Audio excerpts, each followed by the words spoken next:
Bonjour à tous et bienvenue sur la chaîne. Aujourd'hui, on fait le point sur l'actualité footballistique, les transferts, les rumeurs et les informations essentielles. C'est parti! Le Real Madrid défend un héritage précaire sur un terrain portugais capricieux. La Ligue des Champions fait son grand retour à Lisbonne mardi puisque Benfica reçoit le Real Madrid à El Estadio da Luz pour le match aller des barrages 2025/26 en vue d'une qualification en huitième de finale. Les visiteurs s'appuient sur un avantage historique mince mais précieux au Portugal. Benfica accueille donc le Real Madrid à El Estadio da Luz mardi pour ce barrage 2025/26 visant une place en huitième de finale, dans un équilibre historique délicat qui entoure la rencontre. Malgré leur récente défaite 4-2 à Lisbonne, un match de championnat totalement fou marqué par les expulsions de Raúl Asensio et Rodrigo, le Real Madrid conserve un léger avantage de 6 victoires contre 5 lors de ses voyages au Portugal. Un unique match nul sépare les deux formations. Un avantage certes étroit, mais qui reflète des décennies d'expérience dans les déplacements les plus compliqués d'Europe. Le Real Madrid marche sur un fil au Portugal. Les voyages dans ce pays ont rarement été simples pour le club madrilène. Leur premier gros revers remonte à février 1965 quand Benfica les a écrasés 5-1 en quart de finale, posant les bases d'une opposition toujours ardue sur le sol portugais. D'autres défaites ont suivi à Porto en octobre 1979 et au Sporting Lisbonne en septembre 1994, renforçant l'idée que chaque déplacement dans cette région comporte son lot de dangers. Ce qui définit le bilan du Real Madrid, c'est sa capacité à arracher régulièrement des résultats positifs.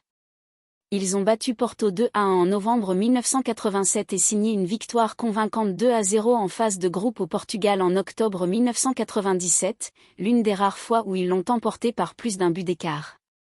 D'autres succès ont eu lieu à Porto en 2002 et 2003, tandis que des victoires serrées 2-1 au Sporting Lisbonne en 2016 et au Sporting Braga en 2023 ont suivi le même schéma, pression intense en fin de rencontre et solide résistance défensive.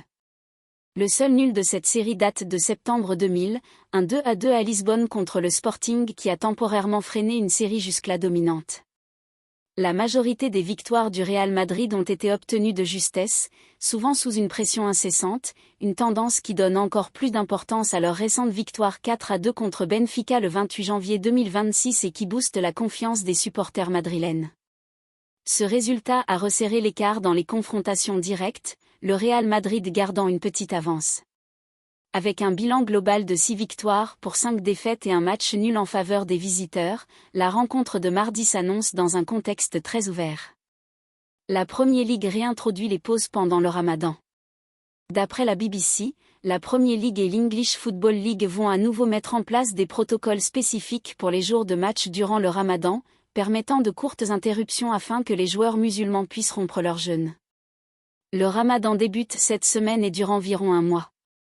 Durant cette période, les musulmans s'abstiennent de manger et de boire du lever au coucher du soleil.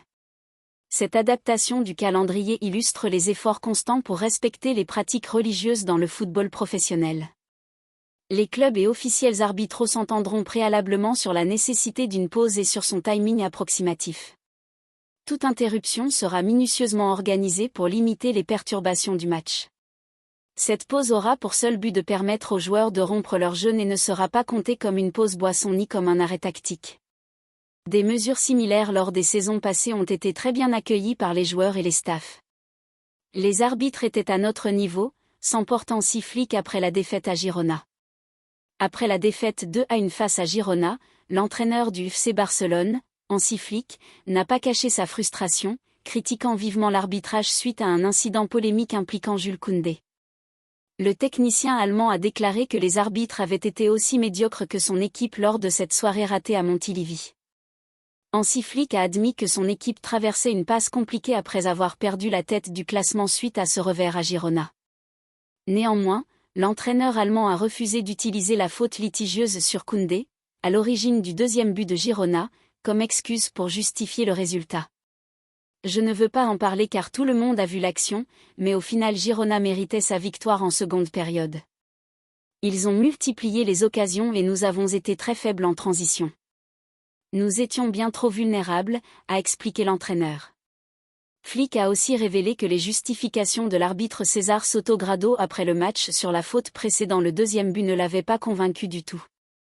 Il a concédé qu'il aurait peut-être été plus virulent si le Barça avait bien joué, précisant que toute autre attitude aurait ressemblé à une excuse facile. Je ne cherche pas d'excuses. Je ne veux pas me plaindre. Nous n'avons pas été bons mais les arbitres étaient au même niveau que nous, a ajouté l'entraîneur sans détour. Plus tôt lors d'une interview accordée à DAZN, l'entraîneur du FC Barcelone a eu un échange tendu avec Raphaël Echery qui l'interrogeait sur l'incident avec Koundé. Le technicien Blaugrana a retourné la question en demandant l'avis du journaliste. Quand Echery a répondu que son rôle était de poser des questions, Flick a répliqué « Vous n'avez pas d'avis sur l'action de Koundé ? Très bien, alors je n'en donnerai pas non plus. » En conférence de presse, Flick a reconnu que ses joueurs manquaient visiblement de rythme et de fraîcheur. Il a toutefois exigé une véritable fin de victoire à chaque rencontre et rappelé qu'après la lourde défaite 4-0 contre l'Atlético Madrid en demi-finale allée de la Coupe du Roi, décrocher un résultat à Montilivi était encore plus crucial. L'entraîneur Blaugrana, qui a offert 2 jours de repos à son groupe pour une remise à niveau, espère que les joueurs reviendront avec un état d'esprit renouvelé.